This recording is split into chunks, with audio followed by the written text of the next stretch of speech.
Welcome to The Explainer. Today, we're going to talk about something that pops up a lot on routine lab tests, and frankly, it can sound kind of scary: blood in the urine. So what does it actually mean when a doctor tells you this? We're going to break down the medical term for it, hematuria, and walk through the step-by-step process doctors use to figure out what's really going on. So, to really get a handle on this, let's walk through a real-world scenario. Let's meet Mr. M. He's 75, he feels great, no complaints at all. He's just at his doctor's office for a standard annual checkup, but one of his routine lab tests is about to show something nobody expected. So, picture this. Mr. M feels totally fine, right? He's just doing his yearly checkup, nothing seems wrong at all. But then, his doctor runs some standard labs, and that's when a little flag pops up on his urinalysis, a positive result for blood. Now here's the thing. There's no way Mr. M would have known about this on his own. It wasn't visible. The only reason anyone knows is because the lab tech looked at his urine under a powerful microscope. And this one little finding, totally invisible to the naked eye, is what kicks off a full medical investigation. So what happens now? Okay, so to figure out what happens next, we've got to get the lingo down first. What the lab found has a very specific name, and it's important to understand exactly what it means. This is it. The official medical term for what Mr. M has is microhematuria. The definition is pretty precise: 3 or more red blood cells in that little circular view under the microscope. But really, the key is right there in the name, micro. It means this is blood that you absolutely cannot see with the naked eye. And this is a really important distinction to make. Microhematuria is one thing, but if you can actually see blood in your urine, well, that's called gross hematuria. And let me tell you, doctors always treat that as a high-risk finding that needs to be checked out, like, right away. So this brings up a pretty logical question, right? If it's such a tiny amount, shouldn't we just double-check? You know, maybe it was a fluke, a one-time thing. You'd think so, but no. The expert guidelines from the American Urological Association, or AUA, are crystal clear on this. They say you start the evaluation after just one positive test. Why? Because even if the blood comes and goes, it could still point to something serious that you don't want to miss.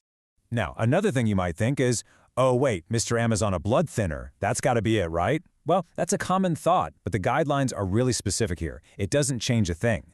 Turns out, people on these meds don't have a higher rate of underlying urinary cancers, so the investigation goes on in exactly the same way. All right, so at this point, the doctor kind of puts on their detective hat.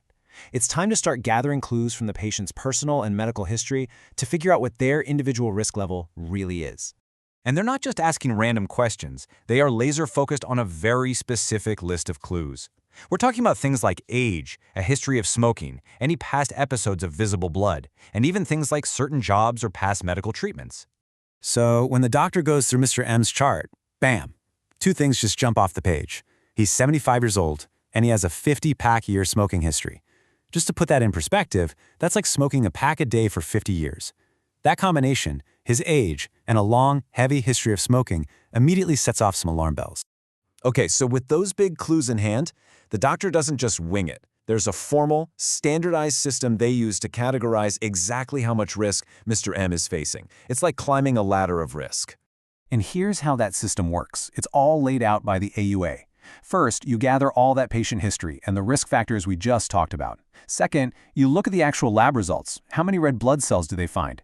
And third, based on all of that, you put the patient into one of 3 buckets: low, intermediate, or high risk. And this chart? This shows you exactly how they do it. If you look at the criteria for high risk, well, Mr. M is 75, so he's way over the greater than 60 age bracket. And his 50-pack-year smoking history is well over the greater than 30 threshold. So based on just those 2 things, boom, he lands squarely in the high-risk category. So, once you get that risk level, it's not just some label that sits in a file. Think of it more like a key. It unlocks a very specific diagnostic playbook that tells the doctor exactly what steps to take next. And that playbook is smart. It has different paths depending on the risk level. You see, for someone who's low risk, the doctor might just say, let's repeat this test in 6 months. For intermediate risk, it's usually an ultrasound and a procedure called a cystoscopy. But for high-risk patients like Mr. M, they get the most thorough evaluation. So for Mr. M, the path forward is totally clear. He's going to need 2 things.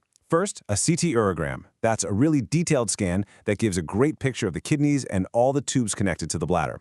And second, a cystoscopy, where a specialist uses a tiny little camera to get a direct look inside the bladder. You put those two together and you get a complete view of the entire urinary system. Okay, so we followed Mr. M's story all the way from a routine lab test to a pretty serious workup. So what's the big takeaway here? What does all this mean for you and me?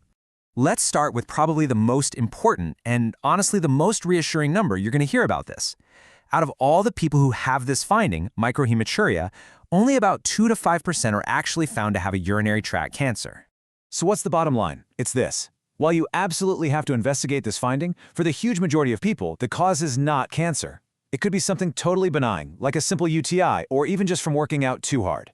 The whole point of this careful, risk-based process is to find those few serious cases without over-testing everyone else. It's all about making a smart, shared decision with your doctor, and maybe the most important reminder of all, never ever ignore blood you can actually see.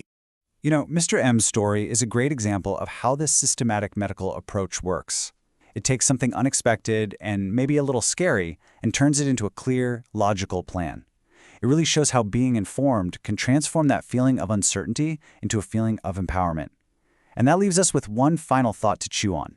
If you are facing a complex medical decision, what's the one piece of information you would need to feel like you're truly a partner in your own care?